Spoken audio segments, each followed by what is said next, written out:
Hey, we're back. Stargirl, Chapter 9, are you ready? Guess what? I am. Let's go. In the Sonoran Desert, there are ponds. You could be standing in the middle of one and not know it because the ponds are usually dry.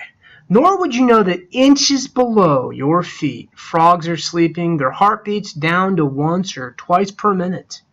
They lie dormant and waiting. These mud frogs, without water, their lives are incomplete. They are not fully themselves. For many months, they're asleep like this within the earth. And then the rain comes, and 100 pairs of eyes pop up out of the mud, and at night 100 voices call across the moonlit water. It was wonderful to see, wonderful to be in the middle of, wee mud frogs awakening all around. We were awash in tiny attentions, small gestures, words, empathies thought to be extinct came to life. For years, the strangers among us had passed sullenly in the hallways. Now we looked, we nodded, we smiled. If someone got an A, the others celebrated it too. If someone sprained an ankle, others felt the pain. We discovered the color of each other's eyes. It was a rebellion she led, a rebellion for, rather than against, for ourselves, for the dormant mud frogs we had been for so long. Kids, whose voices had never been heard from before, spoke up in class. Letters to the editor filled the whole page of the school's newspaper's December edition.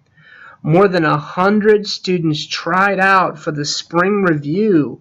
One kid started the camera club. Another wore hush puppies instead of sneakers. A plain, timid girl painted her toenails Kelly green. A boy showed up with purple hair.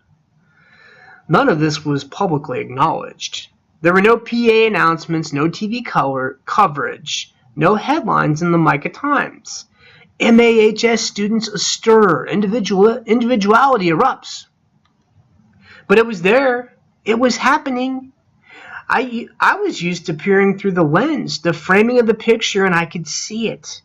I could feel it in myself. I felt lighter, unshackled, as if something I had been carrying had fallen away. But I didn't know what to do about it. There was no direction to my liberation. I had to urge my color of my hair or trash my sneakers, so I just enjoyed the feeling and watched the once amorphous student body separate itself into hundreds of individuals.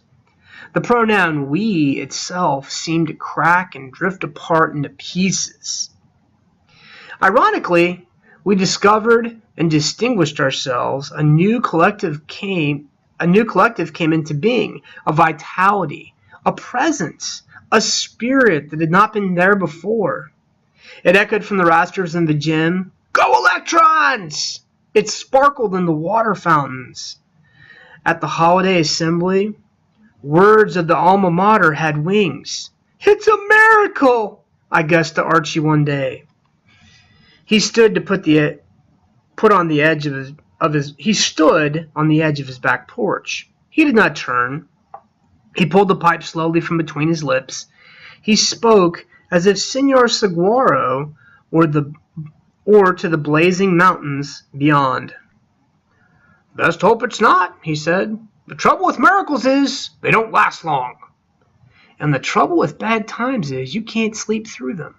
It was a golden age for those few weeks in December and January. How could I know that when the end came, I would be in the middle of it? So what do you guys think? Is your school like this? Do you guys think that there's a bunch of followers in your school? Or do you think people have individuality? Do you think people are worried about what others will think of them when they go out and do something that may be thought of as goofy, like playing a ukulele in the lunchroom? Or do you think that people might actually embrace someone that's unique and likes strumming the ukulele? That's interesting. That's a discussion that would be wonderful for your classes. What's your school like? Do you see yourself like Micah before? where everyone's kind of the same cookie cutter person?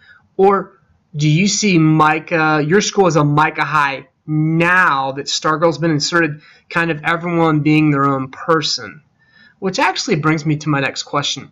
Do you think this school is really being truthful and honest?